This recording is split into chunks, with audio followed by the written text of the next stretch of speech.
When Matthew went after the people who stole $3 billion from him, he forgot one thing. Criminals don't run. They hit back harder. Scranton, Pennsylvania. 3:17 in the morning. The air is cold, the kind of cold that sinks into your bones and reminds you winter doesn't care about your problems. Inside a warehouse on the edge of town, 1,000 computers hum in perfect mechanical rhythm. Row after row of mining rigs, each one solving complex mathematical puzzles, chasing digital gold that exists only in code. This is a Bitcoin mining facility, and in the back corner, past flickering fluorescent lights and the smell of overheated circuits, sits a man alone. His name is Matthew Pokowski, 35, unshaven, a worn-out jacket, calloused hands, hollow eyes. He's staring at his phone, at a chart, a Bitcoin price chart, $98,000 per coin.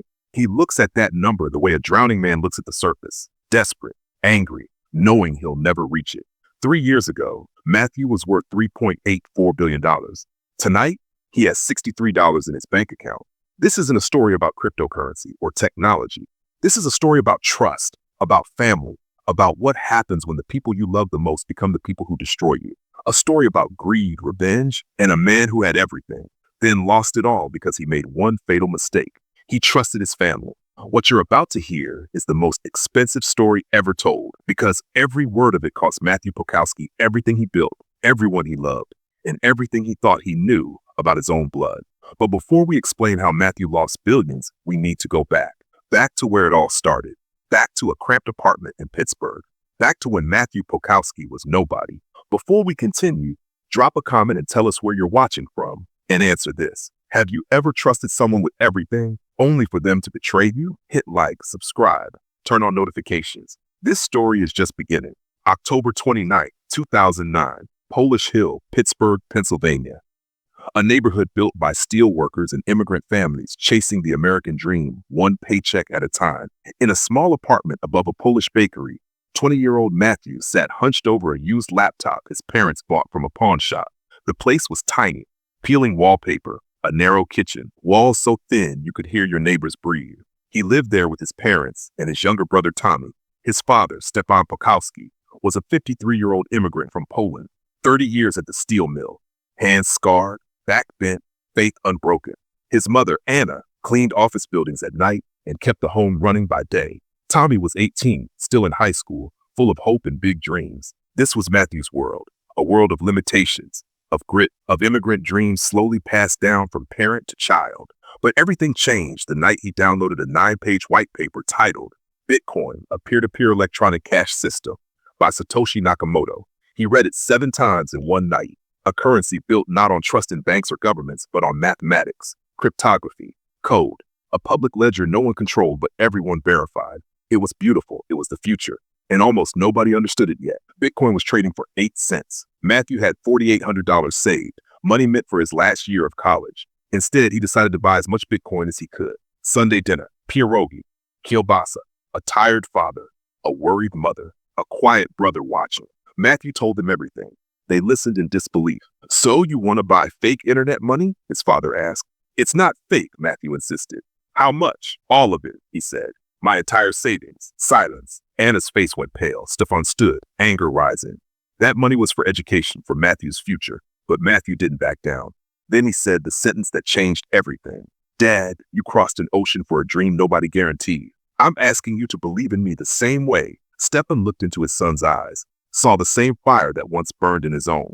If you lose this money, he said quietly, you're on your own. I understand. 3 days later, Matthew bought 60,000 Bitcoin at 8 cents each. Investment, $4,800. His friends mocked him. His parents worried for him. His brother thought he had lost his mind. Nobody knew he had just made one of the greatest investments in human history. Bitcoin rose. Bitcoin crashed. Bitcoin rose again. He never sold a single coin. By 24, Matthew was worth $60 million. He graduated from Carnegie Mellon and created VaultChain, a crypto security platform with military-grade protection. He hired his roommate Eric as CTO. He brought his brother Tommy in as operations director. And he met Jessica Martinez, brilliant, confident, and soon the love of his life. By 2015, VaultChain managed $50 million in assets. By 2017, $300 million. Matthew became a billionaire. Forbes called him the Pittsburgh kid who bet on Bitcoin. He bought his parents a home in Shadyside. Life was perfect, or so he thought, because Matthew didn't know something. something buried deep in the past. His father, Stefan, had a history, a dark one, a dangerous one, a history that wasn't forgiven, wasn't forgotten, and wasn't finished with him. What happened next would destroy everything Matthew had built. If you're hooked, subscribe right now, because what comes next will shock you. Turn on notifications, leave a like, and tell us, what would you do if you discovered your family had been hiding dark secrets for decades? Because Matthew is about to find out. November 10th, 2021, the day Bitcoin reached its all-time high, $64,895 per coin. For Matthew Pokowski, this wasn't just a number on a screen. This was validation, proof that everything he believed in, everything he'd sacrificed for, had been worth it. His 60,000 Bitcoin were now worth $3.84 billion. $3.84 billion. That morning, Matthew woke up in his penthouse apartment in downtown Pittsburgh, floor-to-ceiling windows overlooking the city where he'd grown up, the same city where his father had worked in the steel mills, the same neighborhoods where his mother had cleaned office buildings. But Matthew wasn't in Polish Hill anymore. He was at the top of the world. VaultChain had grown into a titan. 700 employees across 3 countries. $2.6 billion in cryptocurrency assets under management. Partnerships with major financial institutions. A valuation of $800 million. Matthew owned 70% of the company. That morning, Jessica made coffee in their designer kitchen. She smiled at Matthew across the marble counter, her engagement ring catching the morning light. They'd been engaged for 2 years, planning a wedding for the following summer. You did it, babe. Forbes just posted their billionaires list. You're number 347 in the world. We did it. You, me, Eric, Tommy, everyone at VaultChain. This is a team victory. Matthew believed that. He genuinely believed that his success was shared success, that the people around him celebrated his victories because they were their victories too. He was wrong, because while Matthew was celebrating, something was happening in the shadows, something he couldn't see, something that had been brewing for months. His inner circle was having conversations, quiet conversations, secret conversations, conversations about money, about power, about what they deserve. It started small. Matthew noticed that Eric had become distant. His childhood friend, his chief technology officer, the man he trusted with VaultChain's most sensitive code, was avoiding eye contact in meetings. Eric, you okay? You seem distracted lately. Just tired, man. This bull market is insane. I've been working 18-hour days. Matthew accepted the explanation. After all, they were all working hard, building something unprecedented. It made sense that Eric would be exhausted. But the truth was something else entirely. Eric Davidson had grown resentful. He'd been there from the beginning. He built VaultChain's entire security infrastructure. He was the technical genius behind the company's success. But Matthew owned 70% of the company. Eric owned 15%. When VaultChain hit an $800 million valuation, Matthew's stake was worth $560 million. Eric's stake was worth $120 million. $120 million. Most people would call that a blessing, life-changing wealth, generational money. But Eric didn't see $120 million. He saw the $440 million gap between him and Matthew. Tommy Pokowski felt the same way. Matthew's younger brother, the kid who'd shared a bunk with him in Polish Hill, the director of operations who worked 70 hours a week keeping VaultChain running. Tommy owned 5% of the company, $40 million on paper. But Tommy didn't see $40 million. He saw the $3.7 billion gap between him and his brother. One night in September 2021, Eric and Tommy met at a bar in the South Side. They didn't invite Matthew. This conversation was private. He doesn't even appreciate what we do. You built the entire platform. I run the entire operation, and he gets all the credit. Forbes called him a genius. Bloomberg called him visionary. What are we? Just employees? We're family, man. Him and me, same blood, same childhood, but now he's a billionaire, and I'm just the brother who helps. They drank. They complained. They let resentment poison what had once been loyalty. And then Eric said something that changed everything. What if there was a way to even things out? That question hung in the air between them. Dangerous, tempting, unspoken until that moment, but suddenly real. What are you talking about? Matthew trusts us completely. He gave me admin access to every wallet, every key, every backup. He trusts you to handle operations, including family office finances. You're talking about stealing from him. I'm talking about taking what we've earned. Tommy should have walked away, should have told his brother, should have shut down the conversation immediately. But he didn't, because Tommy Pokowski was tired of being the younger brother, tired of living in Matthew's shadow, Tired of watching his brother get richer while he stayed relatively poor. $40 million wasn't enough anymore. Not when his brother had billions. Eric and Tommy met 3 more times over the next month. Each conversation went deeper. Each meeting made the unthinkable more thinkable. But they had a problem. They couldn't just steal Matthew's Bitcoin.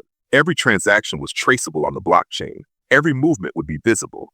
And Matthew would immediately know who had access. They needed cover. They needed a story. They needed someone else. That's when Tommy thought of his mother, Anna Pokowski. Anna had changed since Matthew's success. She lived in the shady-side mansion Matthew bought for her, attended charity galas, wore designer clothes. She was no longer the cleaning woman who came home smelling of bleach. But something had shifted in Anna too. She'd raised Matthew, changed his diapers, stayed up with him when he was sick, worked night shifts so he could go to college. And now Matthew was a billionaire. And Anna was, what, a dependent? Someone who lived off her son's generosity? Tommy approached his mother carefully. Mom, can I ask you something? Do you ever feel like Matthew forgets where he came from? Your brother is generous. He bought us this house. He takes care of us. He gives us money. But does he respect us? Does he see us as equals? Or does he see us as people he rescued? The seed was planted. Over the next few weeks, Tommy carefully cultivated his mother's resentment, reminded her of the sacrifices she'd made, pointed out how Matthew made decisions without consulting the family, suggested that Matthew's wealth had made him arrogant. Anna began to see her son differently, not as the brilliant young man who bet everything on a crazy idea, but as someone who left his family behind. And then there was Jessica, Matthew's fiancé, the woman he loved, the woman he planned to marry. Jessica Martinez had been with Matthew since 2014 when he was just starting VaultChain. She'd supported him through every struggle, every setback, every victory, or so Matthew thought. Eric invited Jessica to lunch one afternoon in October. Matthew was traveling to New York for meetings. It was just the two of them. How are wedding plans going? Good. Great. Matthew wants something big. 500 guests. Orchestra. The works. Must be nice. Planning a wedding when money's no object. We've earned it. Both of us. Have you? Matthew owns the Bitcoin. Matthew owns the company. What do you own? Jessica went quiet. It was a question she'd asked herself privately. A question that kept her up at night. She'd been with Matthew for 7 years, but they weren't married yet. Under Pennsylvania law, she had no legal claim to his assets. If Matthew changed his mind tomorrow, she'd walk away with nothing. 7 years of her life, supporting his dream, building his empire, and legally, she owned none of it. I'm just saying, you should protect yourself. Make sure you're taken care of. What are you suggesting? I'm suggesting that people who build empires together should share those empires equally. And if Matthew won't do that voluntarily, maybe there are other ways to make things fair. Jessica should have told Matthew about that conversation, should have warned him that his closest friend was planting poison in his circle, but she didn't.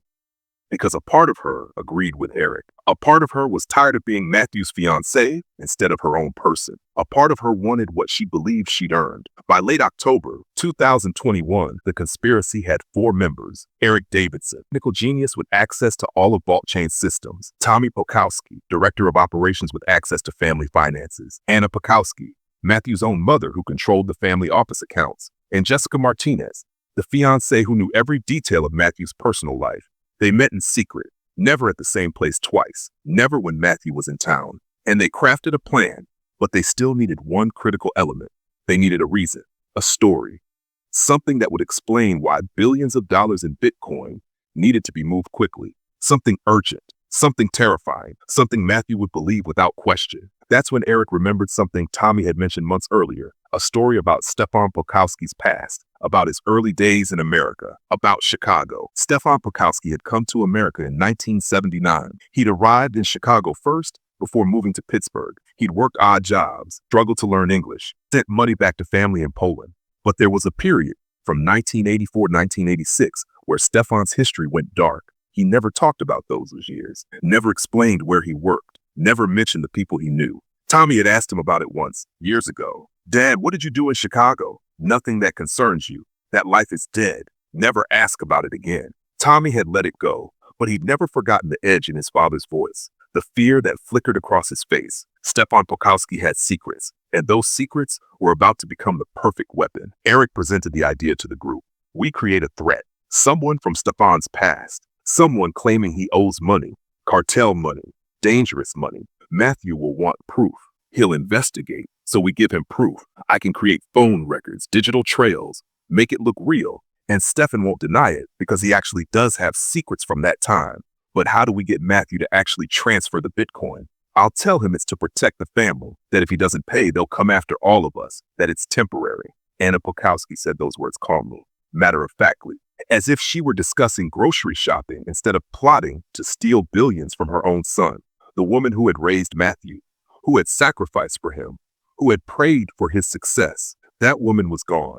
They set the date, Thanksgiving weekend, 2022, a time when families come together, when people let their guard down, when trust is at its highest. They would take everything from Matthew Pokowski on the weekend meant to celebrate gratitude. November 24th, 2022, Thanksgiving Day. Matthew spent the afternoon at his parents' mansion in Shadyside.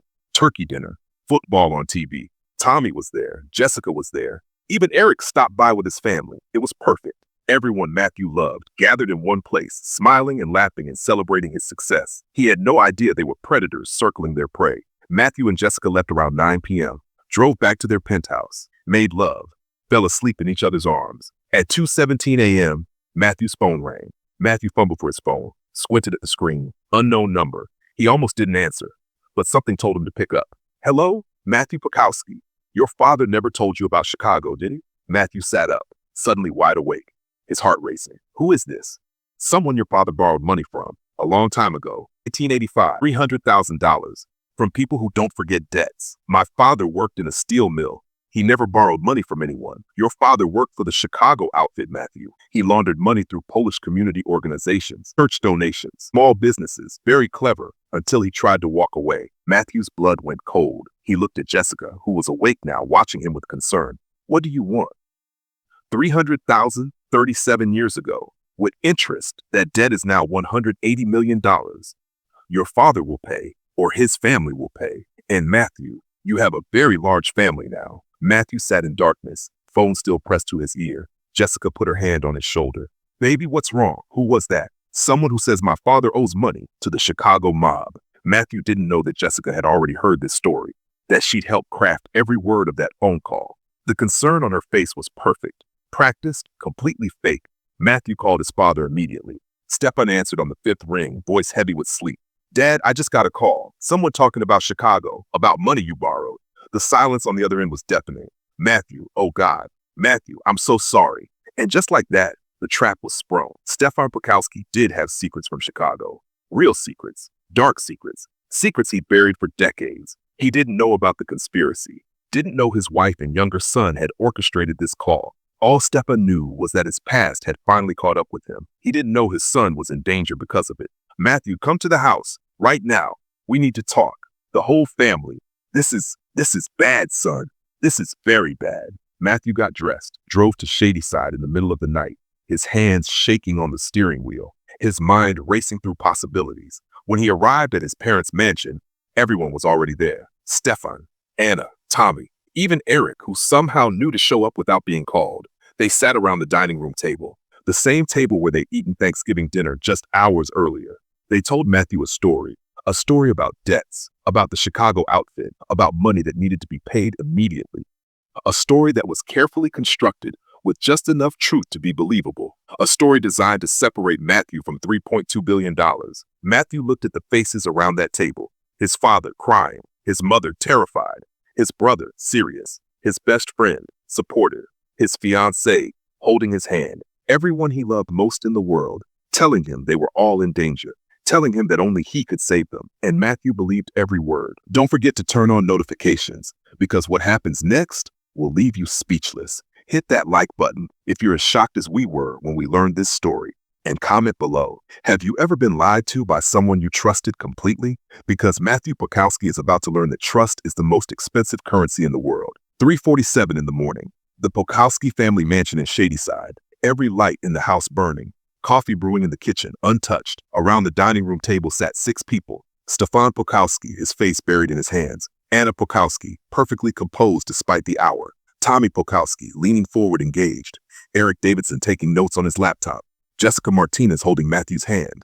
And Matthew Pokowski, $3.84 billion. The man who thought he'd escape poverty forever about to lose everything. Stefan spoke first. His voice was broken, ashamed, but what he said was real. The guilt was real. The fear was real. Because Stefan Pokowski really had worked for the Chicago outfit in 1985. When I came to America, Matthew, I had nothing. No money, no connections, no English. I lived in a basement in Chicago with 6 other men. We shared one bathroom. We ate once a day. A man approached me at the Polish church, said he could get me real work, good money. I didn't ask questions. I was desperate. They paid me well. $3,000 a month. It was more money than I'd ever seen. I saved everything. And then in 1986, I met your mother. I wanted to start clean, start a family. So I took the money I'd saved and I ran, came to Pittsburgh, changed everything about my life. You stole from the mob? I thought they'd forget. I thought after 40 years, I was safe. This part of the story was true. Stefan really had run, really had stolen money, really had been hiding for decades. What Stefan didn't know was that the phone call Matthew received wasn't from the Chicago outfit. It was from Eric Davidson, using a voice modulator and a burner phone. The threat wasn't real, but Stefan's guilt was, and that guilt made him the perfect pawn in his own family scheme. Anna spoke next, and this is where the real deception began. Stefan, tell Matthew what they said they'll do if we don't pay. What? I haven't spoken to them. Only Matthew. They called me too, this afternoon, before dinner. They said if we don't pay the debt with interest, they'll target the family, all of us. They know about VaultChain. They know about Matthew's Bitcoin.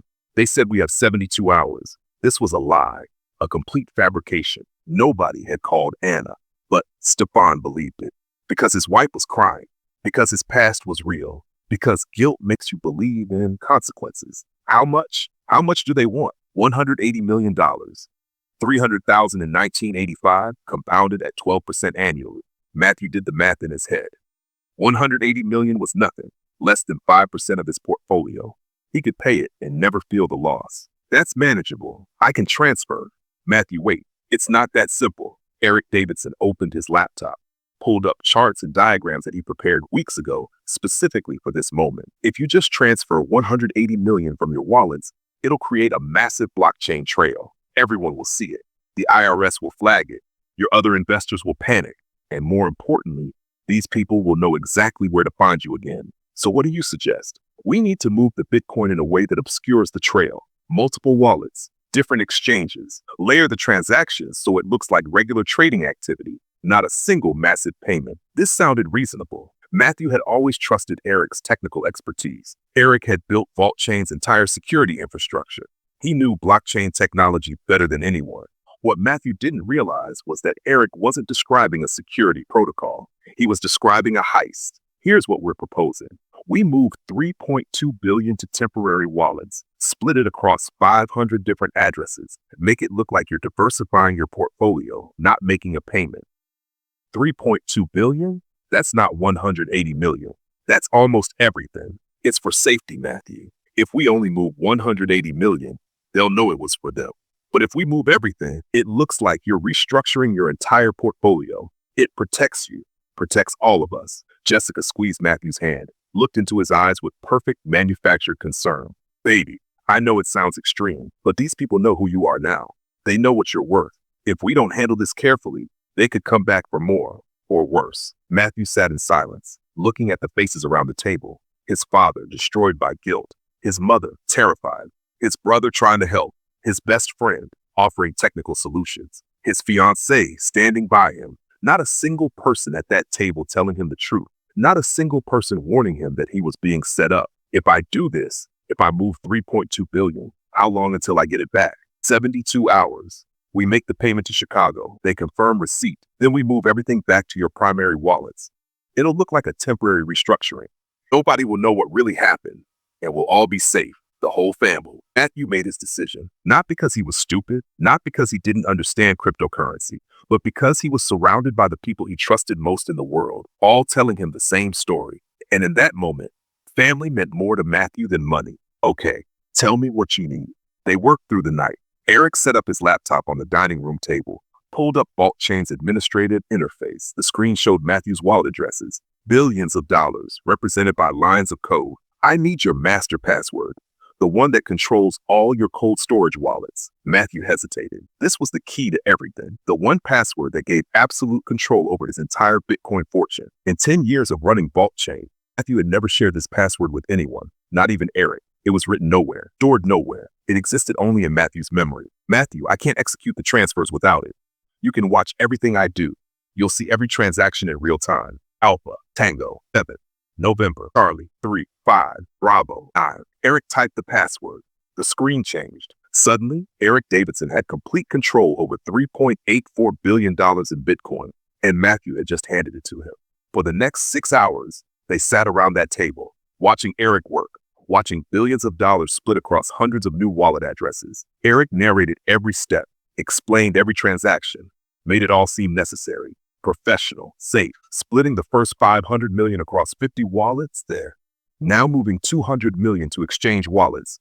Done. This is going to take a while, but I promise you, every Satoshi is accounted for. Anna brought coffee. Tommy monitored security cameras. Jessica held Matthew's hand. Stefan sat in the corner, crying quietly. It was a family affair, a family destroying one of their own. By 11:36 a.m., it was done. $3.2 billion in Bitcoin had been moved from Matthew's secure cold storage wallets to 547 different addresses that Eric had created. Eric showed Matthew the list, every address, every amount, every transaction ID on the blockchain. All done. Everything's secure. Now we just wait for Chicago to confirm they've received the payment, and then we move everything back. How long? They said 72 hours. By Monday morning, this'll all be over. Matthew nodded, stood up from the table. He'd been awake for 32 hours. His eyes burned, his head pounded. But his family was safe, or so he believed. What Matthew didn't know was that those 547 wallet addresses weren't temporary holding accounts. They were exits. Every single address was controlled by Eric, Tommy, Anna, and Jessica. They'd spent 2 months setting up the infrastructure, creating shell companies, opening accounts in offshore exchanges, building a network designed to make $3.2 billion disappear. And Matthew had just activated it.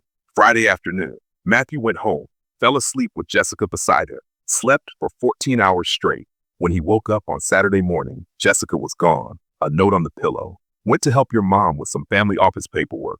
Love you. Back tonight. Matthew checked his phone. A text from Eric. Everything's on schedule. Chicago confirmed receipt. We'll start moving funds back to your wallets tomorrow morning. Matthew relaxed. Ate breakfast. Watched a movie. Tried to forget about the insanity of the previous night. He had no idea that while he slept, 547 Bitcoin wallets were being systematically drained. Eric Davidson was in his apartment in Shadyside, 3 miles away. On his screen, automated scripts were running, moving Bitcoin from the original wallets to secondary wallets, then to exchanges, then to privacy coins like Monero, then back to Bitcoin through different addresses, money laundering, digital money laundering, covering tracks, creating chaos in the blockchain that would take forensic investigators months to untangle. Tommy Pokowski was at the family office with his mother. They were transferring VaultChain operational funds to new accounts, cleaning out business reserves, taking everything that wasn't nailed down. How much from the business accounts? All of it. $173 million. Matthew won't notice until Monday when the accounting team comes back from Thanksgiving. And Jessica Martinez was at their penthouse, Matthew's penthouse, packing her bags, taking jewelry, taking art, taking everything of value that wasn't directly traceable. But more importantly, she was copying files from Matthew's home computer, personal emails, business documents, private photographs, intimate videos, insurance, leverage, weapons for the war that was coming. By Saturday night, $2.8 billion had already been moved beyond recovery, scattered across cryptocurrency exchanges in 30 different countries, converted to privacy coins, moved through mixing services, laundered through thousands of transactions that would be impossible to trace. Matthew still thought everything was fine, still thought his family was protecting him, still believed that by Monday morning, his Bitcoin would be safely back in his control. Sunday morning, Matthew woke up to find Jessica packing suitcases. What are you doing? I need to visit my sister in Miami. Family emergency. I'll be back in a few days. Is everything okay? Do you need me to come with you? No. I need to handle this alone. She kissed him goodbye. A long kiss. The kind that feels like an ending. Matthew watched her leave from the penthouse window. Watched her car disappear into Pittsburgh traffic. He would never see her again. Monday morning, November 28th, 7:32 a.m. Matthew's phone rang. His VaultChain chief financial officer. Matthew, we have a problem. A big problem. What's wrong? Our operational accounts are empty. $173 million gone. Transferred out Friday afternoon. I need authorization codes to investigate. I didn't authorize any transfers. Matthew hung up, immediately called Eric, straight to voicemail. Called Tommy, voicemail. Called his mother, voicemail. Called Jessica, number disconnected. Matthew's hands were shaking as he opened his laptop, logged into VaultChain's administrative interface, checked his personal wallet addresses, the cold storage wallets where he kept his $3.84 billion. Balance, zero. Balance, zero. Every wallet, empty. Matthew checked the 547 temporary addresses Eric had created, the ones where his Bitcoin was supposedly being held safely. All empty, drained, moved, gone. $3.2 billion in Bitcoin. Vanished in 72 hours. Matthew sat in his penthouse staring at his computer screen, his mind refusing to accept what his eyes were seeing. And then slowly, horrifically, the truth began to sink in. There was no Chicago outfit. There was no debt. There was no threat. His family had lied to him. His best friend had betrayed him. His fiancé had played him. They'd all conspired together for months, planned every detail, executed it perfectly, and Matthew had handed them everything. Matthew tried to call his father, the one person he thought might still be innocent in all of this. Stefan answered on the first ring. Dad, please tell me you didn't know. Matthew, I'm so sorry. I'm so sorry. You knew? I found out Saturday. Anna told me. She said it was the only way to protect the family from my past, that you've gotten too big, too arrogant, that you've forgotten where you came from. I bought you a mansion. I took care of everyone. Everything I built was for this family. I know, son. I know. But they didn't see it that way. They saw someone who left them behind. Matthew hung up, sat in silence, his entire world collapsing around him. 3 years of work, 10 years of sacrifice, $40,000 of belief turned into billions. Gone. All of it. Gone. Taken by the people who were supposed to love him most. If these stories are shocking you as much as they shocked us, share this video right now. Hit that subscribe button, turn on notifications, because what Matthew does next will change him forever, and not in the way you think. Matthew Pokowski had been destroyed by the people he loved. Now, he was about to become something much worse than the people who betrayed him. The first 48 hours after the realization were a blur. Matthew Pokowski didn't eat, didn't sleep, didn't leave his penthouse. He sat at his computer, tracing blockchain transactions, following the digital breadcrumbs of his stolen fortune, watching as $3.2 billion scattered across the cryptocurrency ecosystem like particles in a supernova. 100 million moved to an exchange in Singapore, 400 million converted to Monero in Switzerland, 200 million split across 17 wallets in the Cayman Islands. It was beautiful in a horrifying way. The technical sophistication, the planning, the execution. Eric Davidson had designed the perfect heist. By Wednesday, December 1st, the news had leaked. Bloomberg ran the story first. VaultChain founder loses billions in cryptocurrency theft. Within hours, it was everywhere. Forbes, Wall Street Journal, CNN, every financial news outlet on the planet covering the largest cryptocurrency theft in history. The SEC opened an investigation. The FBI contacted Matthew.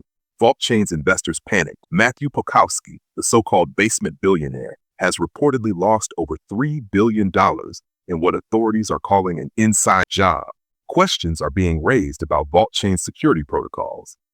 If the founder himself can be robbed, what does this mean for everyday investors? Sources close to the investigation suggest family members may be involved in what could be the most brazen cryptocurrency heist ever attempted. Matthew's remaining $640 million in traditional assets became his lifeline. Real estate, stocks, bonds, money that couldn't be stolen through blockchain transactions. But it wasn't enough.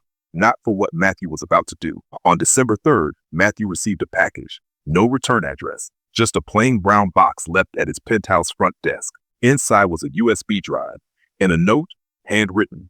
They're already celebrating. Matthew plugged in the USB drive. On it were photos. Eric Davidson at a beach resort in Dubai. Champagne. Women a suite that cost $50,000 a night. Jessica Martinez at a villa in Costa Rica. New jewelry. Designer clothes. A life of luxury. Tommy Pokowski in Auckland, New Zealand. Buying a mansion. Driving a Lamborghini. And the worst one.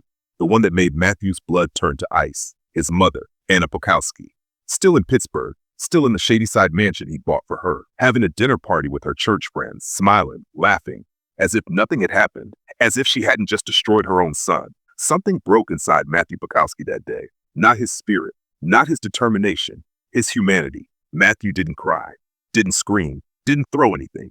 He simply stood there, staring at the final photo of his mother, while a single thought crystallized in his mind with cold, scientific precision. If they could take everything from him, he would take everything from them. He walked to his bedroom closet, pressed his thumb against the biometric lock. The false wall slid open. Inside was a steel case. Matthew typed the 6-digit code, turned the key, then placed his face against the retinal scanner. The case unlocked with a hydraulic hiss. Inside were 3 things: a black notebook, a cobalt blue encrypted phone, and a titanium USB drive labeled only with a red letter, X. He had hoped he would never need these items. They were leftovers from a darker period in his life, before VaultChain, before the speaking tours, before the Billionaire magazine covers, back when he was just another hacker on the darknet, back when people whispered his old code name with equal parts fear and respect, Spectre Zero. He opened the notebook. Every page was filled with contingencies, escape plans, contact codes, dead drops, operational maps. He flipped to the final chapter, the one labeled, If They Betray You. He scanned the page, a list of protocols, steps to follow, people to call, resources to deploy. Matthew closed the notebook and took a slow breath. The world thought Matthew Pokowski was a shy, awkward tech founder. They had forgotten who he used to be and who he could become again. He grabbed the encrypted phone, typed in the initialization sequence. A black screen lit up with a single prompt, enter target group. He typed the first name, Eric Davidson, then the second, Jessica Martinin, then the third, Tommy Pokowski. He hovered over the 4th name slot for several seconds. His jaw clenched. Finally, he typed, Anna Pokowski. The screen flashed red. Confirm retribution protocol? Matthew didn't blink, didn't hesitate, didn't breathe. He pressed yes. Somewhere in the world, automated systems began to wake. Servers, bots, offshore accounts, digital trackers, a machine built for a single purpose, to ruin the people who had tried to ruin him. He looked out the window of his penthouse as the lights of the city flickered beneath him. Enjoy your last days of peace, he whispered. All of you, word for word, exactly as you wrote it. Eric Davidson was the first to feel it. It started with a phone call from his bank at 6:12 a.m. Mr. Davidson, are you aware of a $480,000 transfer from your personal account to an offshore wallet in Estonia? Eric shot up in bed. What? No, I didn't authorize anything. Freeze it. We already did. But sir, that's not the problem. What do you mean that's not the problem? There were 12 additional transfers overnight, all maxing out your accounts. Eric's throat closed. He logged into his banking app. Every account was at zero. Every savings vault was drained. Even his retirement fund was gone. Then his phone buzzed. Another notification, and another, and another. His credit cards had been used in Dubai, Singapore, Prague, places he'd never been. His email was locked. His cloud storage wiped. His tax records flagged for fraud. Eric felt his stomach drop into a black hole. Jesus Christ, what is happening? He stumbled out of bed, reached for his laptop, and tried to log into his crypto wallets. Access denied. Every key revoked. Every wallet frozen. Then came the final blow. An email sent from a private encrypted address. From's at VaultMail, subject balance restored. Inside was a single sentence. Be grateful. I only took back what you stole. Eric Davidson collapsed onto the floor, shaking. The digital world had swallowed him whole. And he knew, without question, exactly who was behind it. Jessica Martinez woke up next, 8:01 a.m., sunlight on her pillows, a quiet morning, a normal morning, until she checked her phone. At first, it looked like spam, hundreds of notifications, then thousands. Her name was trending, not for a promotion, not for an award, for a scandal, a massive one. Her private messages, all of them, had been leaked. Every text she'd ever sent about Matthew, every insult, every complaint, every bitter comment she'd made during the bad months at VaultChain, and worse, her secret messages to Eric, every detail of their plan, every hint, every conspiracy, every moment of resentment they had shared behind Matthew's back, all live, all public, all viral. Her phone rang. Her boss, Jessica, please tell me this isn't real. She tried to speak. Nothing came out. Pack your things. Effective immediately. Your employment is suspended pending investigation. HR will contact you. Her career gone. Her reputation gone. Her future gone. She dropped her phone, grabbed the edge of the bed, and tried not to scream. Then she noticed something else. Her bank app rose in every account under investigation for fraud-linked transaction activity. She wasn't broke yet, but she was close. And then the final message, a text from a number with no origin, no country code, no trace, zero. You should have stayed loyal. Jessica Martinez felt her entire life collapsing into dust beneath her feet. And deep inside her chest, she knew one thing. Matthew wasn't finished. Tommy Pokowski didn't get a warning, didn't get a message, didn't get a hint. He just woke up to silence. His phone was dead, not powered off, wiped. His laptop wouldn't boot. Firmware corrupt, his cloud logins rejected. He ran downstairs to his home office, heart pounding. Every screen was black, every device locked, every system bricked.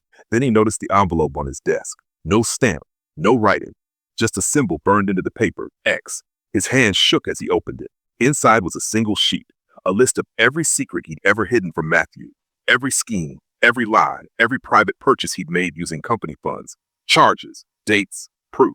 At the bottom, this file was sent to the IRS, the SEC, the FBI, Federal Cybercrime Division, VaultChain Legal Department, VaultChain Board of Directors. Tommy felt the blood drain from his face. His career wasn't just over. His freedom was in danger. And then he saw the final line, family does not grant immunity. Tommy sank into his chair, shaking uncontrollably. His brother, the same brother who once protected him from bullies, who shared a room with him as a kid, who taught him how to code, was now dismantling his life with surgical precision. And worst of all, Tommy understood exactly why. Because he had crossed the one person in the world you should never betray, Matthew Pokowski, the man the world called a visionary. But in the shadows, in the digital dark, he was something far more dangerous.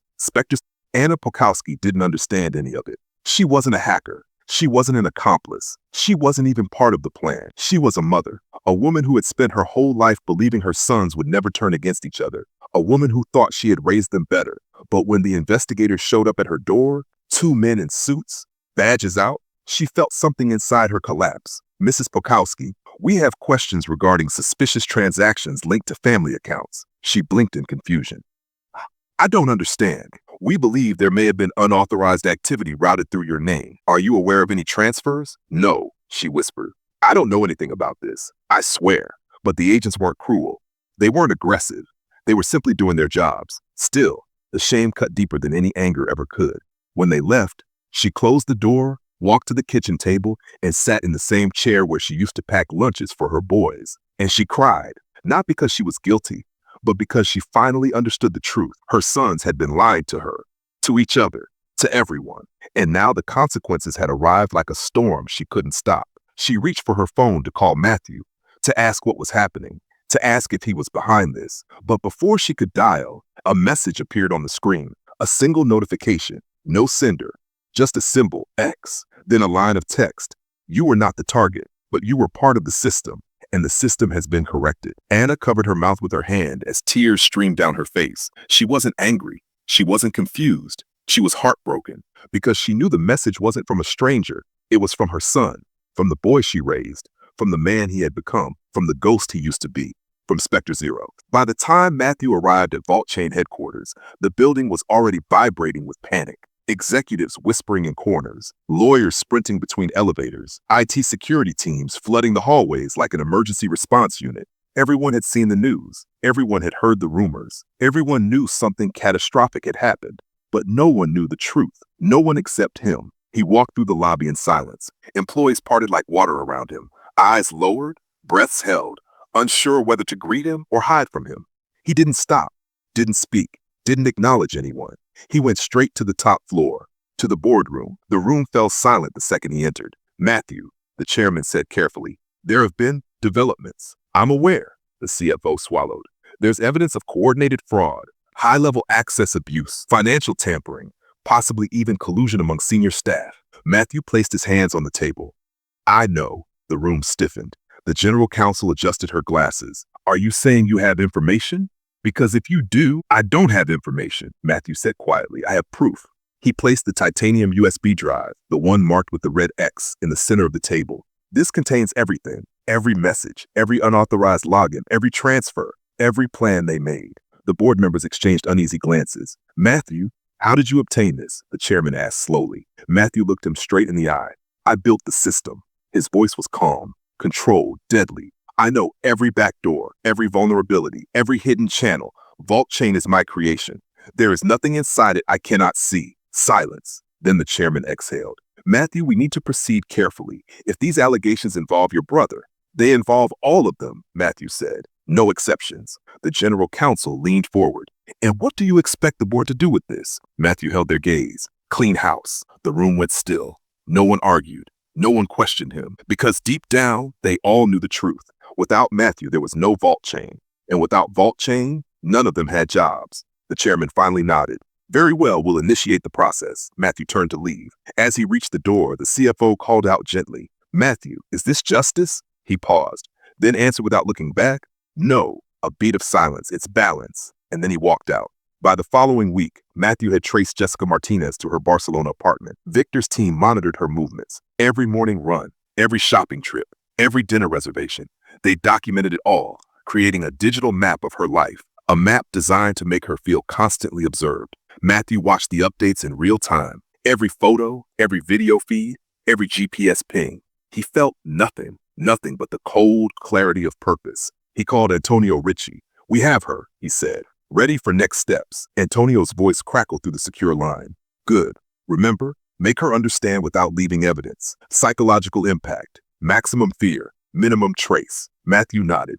Victor had already implemented small scares, dropped envelopes at her door, anonymous texts warning her that someone was watching, people in masks seen near her building, just enough to unnerve her. By the 10th day, Jessica was on edge, changing apartments, buying weapons, trusting no one. Every step she took, Matthew's team anticipated. Meanwhile, Eric Davidson had made a critical error. Thinking he was clever, he had returned to Dubai briefly. Victor's team was waiting, a confrontation in the parking garage. No violence yet, just a message. Matthew Pokowski is coming for everything you took, and when he finds you, you'll wish you never heard the word Bitcoin. Tommy Pokowski had hidden in New Zealand, but every financial transaction he made left a digital trail. Every communication could be intercepted. Victor's hackers had been inside his networks for weeks, every call recorded, every message cataloged, every plan he made exposed. And then there was Anna Pokowski, Matthew's mother, the architect of family betrayal, the woman who had stolen $3 billion. She had never left Pittsburgh, never changed her routine, never suspected that her son was already watching. Matthew drove to Shadyside one Sunday morning, parked across the street from her mansion, watched her leave for church, observed her complacent smile, noticing the gray in her hair, the subtle age in her steps. He waited, patiently, until she returned, and then he walked to the front door. Anna opened it. For a brief moment, guilt flickered in her eyes, then hardened into defensiveness. "Matthew, you shouldn't be here. This is my house. I bought it. You need to leave. I have a restraining order being filed. You're harassing the family." "Harassing? You stole $3 billion from me and I'm the one harassing you? You had too much. You forgot where you came from. You forgot what your father and I sacrificed for you. I bought you a mansion. I took care of everyone. Every dollar I made, I shared with this family. You gave us scraps, allowances, like we were charity cases. You made us feel small while you became a billionaire." Matthew stared at his mother, saw the resentment, the bitterness, the twisted logic that had convinced her that theft was justice. "I'm going to destroy all of you. Eric, Jessica, Tommy. I'm going to take back every dollar, and I'm going to make sure the world knows what you did." "With what money, Matthew? You have nothing. You're nothing now. Just another failure who got lucky once and lost it all." Matthew turned and walked away, not because he was defeated, because he had made a decision. He wasn't just going to steal his money back. He was going to destroy his family completely, ruin them financially, destroy them legally, break them psychologically, make them wish they'd never heard the name Bitcoin. April 2023. Matthew Pokowski had spent $150 million on his revenge operation. He had tracked down 3 of his 4 targets, built a criminal network, become exactly what his father had been, what his father had warned him never to become, and he was just getting started. But revenge is a fire that burns everything, including the person who lights it. And Matthew was about to learn that the cost of vengeance is always higher than you think. What's your biggest takeaway from Matthew's descent? Drop it in the comments. Share this video with someone who needs to hear this story. Subscribe and turn on notifications, because what happens next will show you that sometimes winning the war means losing yourself. May 2023. Matthew Pokowski had spent 5 months hunting his betrayers. $150 million invested in revenge, a criminal network spanning 6 countries, every resource focused on a single goal, destruction. But Matthew had made a fatal miscalculation. He'd assumed his targets would run, hide, panic. He'd forgotten that they were criminals too, and criminals fight back. Eric Davidson struck first. On May 7th, a package arrived at the FBI field office in Pittsburgh. Inside was a USB drive containing every private communication Matthew had ever sent through VaultChain systems. Business emails discussing ways to avoid financial regulations, personal messages about cryptocurrency tax strategies that bordered on evasion, and most damaging of all, communications between Matthew and Victor Sokolov, hiring a known criminal operative, planning to extract information through intimidation, conspiracy to commit extortion. Eric had included a sworn statement, typed, notarized, submitted through his lawyers in Dubai. In it, Eric claimed that Matthew had discovered the Bitcoin theft, but instead of reporting it to authorities, had launched a criminal vendetta. That Matthew was now working with organized crime figures. That Victor's operatives had threatened Eric's life in Dubai. It was brilliant. It took Matthew from victim to criminal with a single submission. Matthew's lawyer called on May 9th. Matthew, we need to talk. The FBI wants to interview you. They have evidence you've been working with known criminals, threatening witnesses, obstructing their investigation. I'm the victim here. They stole $3 billion from me. I understand that. But you can't hunt them down yourself. You've crossed lines, Matthew, legal lines, and now they're using that against you. Matthew hung up, sat in his penthouse, realized what had just happened. Eric had turned Matthew's revenge into evidence of his own criminality. One move, one submission to the FBI, and suddenly, Matthew wasn't the wronged billionaire. He was a suspect, but Eric's counterattack was just the beginning. Jessica Martinez had been watching from Barcelona, tracking the investigation, monitoring Matthew's movements through the same surveillance network he'd used to find her. And Jessica had been preparing her own weapon, the most personal, the most devastating. On May 15th, a website went live, anonymous hosting, untraceable origin. The domain name was simple, MatthewPokowskiTruth.com. On it were videos, private videos, intimate videos. Matthew and Jessica, in their penthouse, in their bedroom, moments that had been meant for them alone, now published for the entire world to see. But Jessica didn't stop there. She'd also leaked private emails, text messages, conversations where Matthew discussed his wealth, where he'd made crude jokes about investors, where he'd been arrogant about his success. She took 7 years of private moments and weaponized them, destroyed his reputation, made him look like exactly what Anna had accused him of being, arrogant, entitled, someone who'd forgotten where he came from. Within 24 hours, the videos had been viewed 6 million times. Twitter exploded. Reddit threads dissected every detail. Business journalists wrote think pieces about Matthew's character. VaultChain's remaining investors demanded Matthew's resignation. The board voted him out of his own company. And Forbes published a new headline, The Fall of Matthew Pokowski. From billionaire to pariah, Matthew sat alone in his penthouse, reading comments, watching his life become a spectacle. People who'd never met him, passing judgment, calling him names, laughing at his humiliation. The revenge he'd sought against Jessica had backfired completely. She turned his private life into a weapon, and there was nothing he could do to stop it. But the worst was still to come, because Tommy Pokowski hadn't made his move yet, and when he did, it would destroy what little Matthew had left. June 2nd, 2023. Tommy Pokowski flew from New Zealand to Pittsburgh, not to hide, not to run, to testify. The FBI had been building a case against Matthew for weeks. Conspiracy, wire fraud, working with organized crime, but they needed someone from the inside, someone who could provide direct testimony. Tommy offered himself in exchange for immunity. The deposition took place in a federal building in downtown Pittsburgh. Matthew's lawyers weren't allowed to attend. It was a sealed proceeding. Just Tommy, FBI agents, and federal prosecutors. Tommy told them everything. How Matthew had hired Victor Sokolov. How Matthew had made contact with Chicago organized crime families. How Matthew had threatened Eric Davidson through intermediaries. How Matthew had stalked Jessica Martinez across international borders. And then Tommy added something else, something he'd been saving. My brother came to my mother's house in April. He threatened her, said he was going to destroy the entire family, make us pay for what we'd done. I have recordings, security camera footage. I was afraid for my mother's life.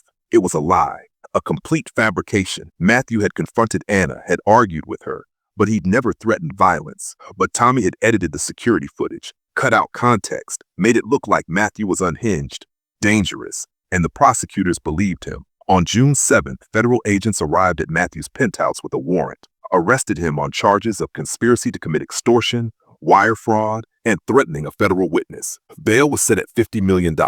Matthew posted it immediately, but the damage was done. His face on the news, in handcuffs, being walked out of his building by federal agents. The final humiliation. Matthew's legal team told him the truth that night. Matthew, if this goes to trial, you could face 20 years. Tommy's testimony is damaging. Eric's evidence is compelling. And the jury will see those videos Jessica released. They'll think you're exactly what the prosecution says you are. A vengeful billionaire who thought he was above the law. So what do? You take a plea. 2 years minimum security, financial restitution, permanent ban from working in cryptocurrency. It's the best deal you're going to get. And if I refuse, then you gamble with 20 years of your life. Matthew refused, not because he thought he'd win, but because accepting a plea meant admitting defeat. meant admitting his family had destroyed him completely, and Matthew Pokowski still had too much pride left to surrender. The trial lasted 3 months. Matthew's legal fees consumed another $200 million. The jury deliberated for 6 hours. Guilty on 2 counts, not guilty on 3 others. Sentencing: 4 years in federal prison, $500 million in restitution payments, permanent ban from operating any financial services company. But Matthew never went to prison because while he was fighting the case, his remaining assets were being seized. The penthouse sold to cover legal fees, his stock portfolio liquidated for restitution, his real estate holdings auctioned to pay creditors. By the time sentencing came, Matthew Pokowski had $100,000 left.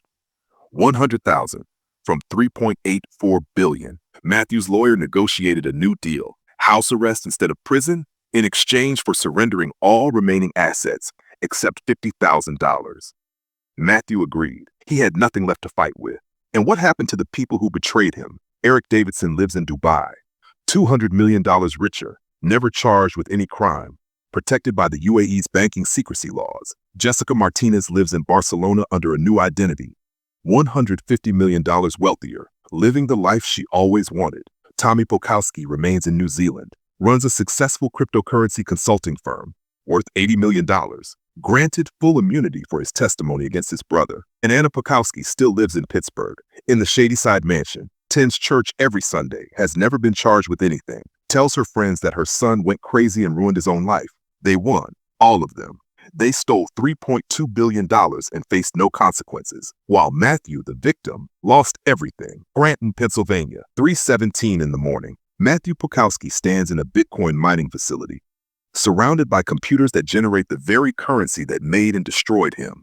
He works the graveyard shift, $14 an hour, lives in a trailer park, drives a car held together with duct tape. He's 35 years old, but 6 weeks ago, something arrived at the facility: a letter addressed to Matthew, no return address. It's been sitting in his locker, unopened, for 42 days. Inside that letter is a phone number and a message: your father's story doesn't have to be your ending.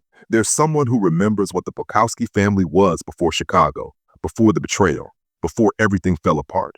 Call me when you're ready to rebuild, not with revenge, not with violence, but the right way, the way your father should have taught you. The letter is signed with a single initial, K. Matthew hasn't opened it yet.